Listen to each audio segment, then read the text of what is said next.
guys, I'm gonna make some Duchesse potatoes and a few Duchesse derivatives. A few things that you need to think about when you make Duchesse is, one, you should really use a starchy potato. So that would be something like a russet or a Kennebec, or there's several others along that line. I have told you several times that I'm magically in love with Yukon, so I just use Yukons for everything. So they're a little more moist. The sugar content's a little bit different. But just to make it as dry as possible, which is what you need when you make a Duchesse, I just let it sit in my strainer for about 20 minutes before I even mashed it. At school we have potato ricers, but I don't have one at home. So what I did instead was I made sure I mashed it really well. And now I'm just passing the mashed stuff through a sieve so it's super fine and there's no lumps. You can see all the lumps on this side. I don't want those lumps, I want it fine. So I've got one last batch left to pass through my sieve, and then I'll mix it up for you guys.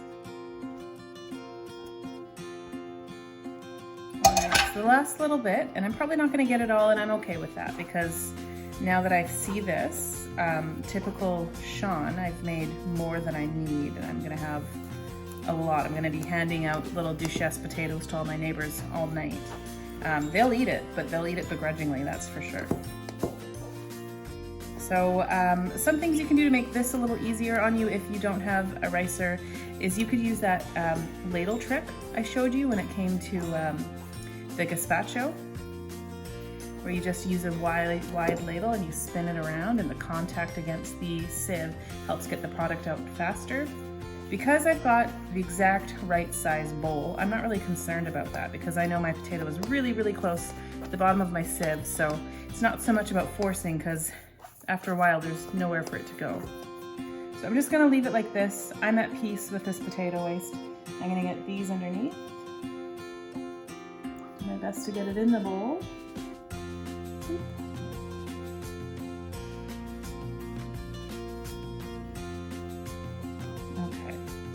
I'll just get that out of the way. Over here I've got some really fine, very dry potato. What the ingredients for one of these are. So about 1.5 kilos of potatoes, you'll use about 5 egg yolks, and you use about 50 mils of melted butter and salt and pepper and nutmeg to taste. I've got a little more than half. So I probably have somewhere closer to 8, maybe 850 grams of potato. I'm not gonna measure my butter, I'm just gonna throw some in, and I have 3 egg yolks and salt and pepper and nutmeg like normal life. So I'm gonna add my egg yolks first. This isn't so piping hot that I'm too worried about it scrambling my eggs. That's not really a concern. If it is piping hot, then you're probably not okay to work with it.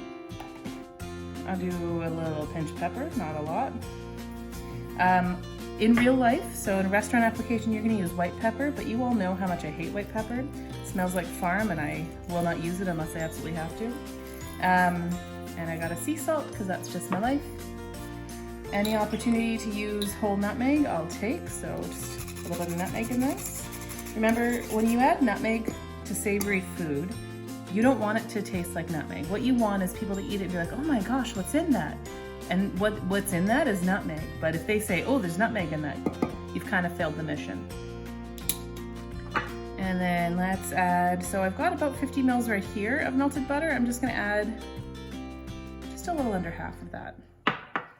And I'll mix this all up and really well. So my very dry potato that's been passed through a sieve, egg yolks, salt, pepper, nutmeg, melted butter.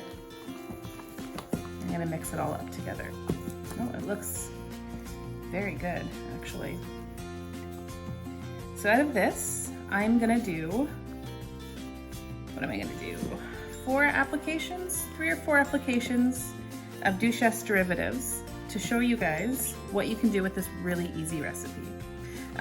First, I'm going to make a Duchesse potato. That is something that's piped really beautifully and baked in a pan with melted butter on the outside. Then I'm gonna make a croquette potato, and that is basically what tater tots wished they were. It's really fancy and soft and fluffy on the inside, and we could bake them or we could deep fry them. I'm gonna bake this. Then I'm gonna make a pomme bernie, and that is with That is with almonds on the outside. And again, I can deep fry it or bake. I'm gonna bake it.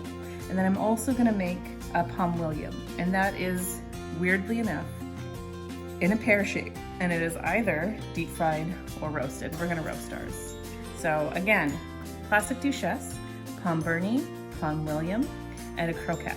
That's what we're gonna make out of this.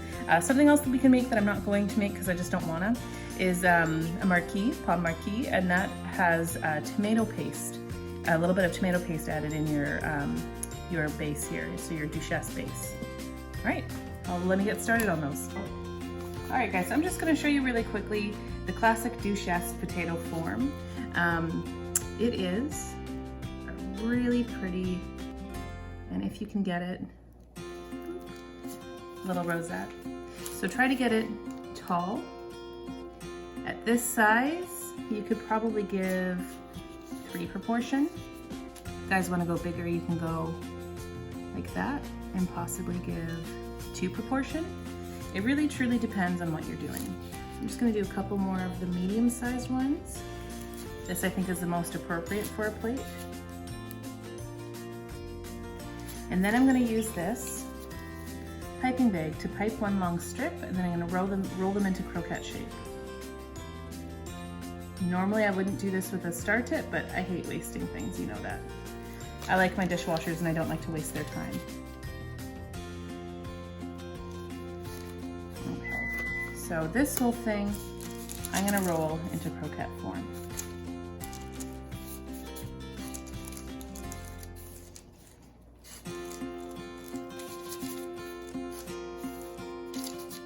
Okay, I'm gonna get 4 croquettes out of this, I've decided. So this is why I described it as a tater tot. It's kind of like a tater tot shape. So I'm gonna roll that in my breadcrumb. And again, I can deep fry or I can bake it. I'm gonna bake these ones. So those are my croquettes. Next, I'm going to make Palm Bernie, and I'm gonna make these with a bit of a larger Parisienne scoop. And I'm gonna roll them in almonds. So 4. And roll them into lovely balls. Make sure these are well coated in almond.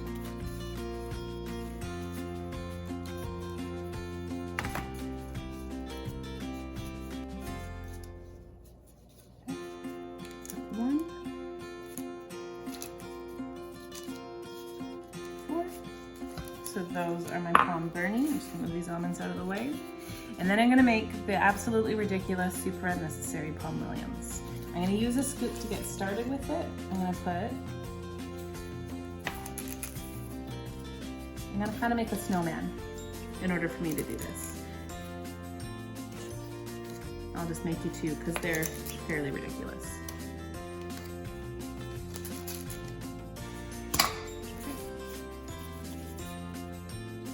Make them pear shaped.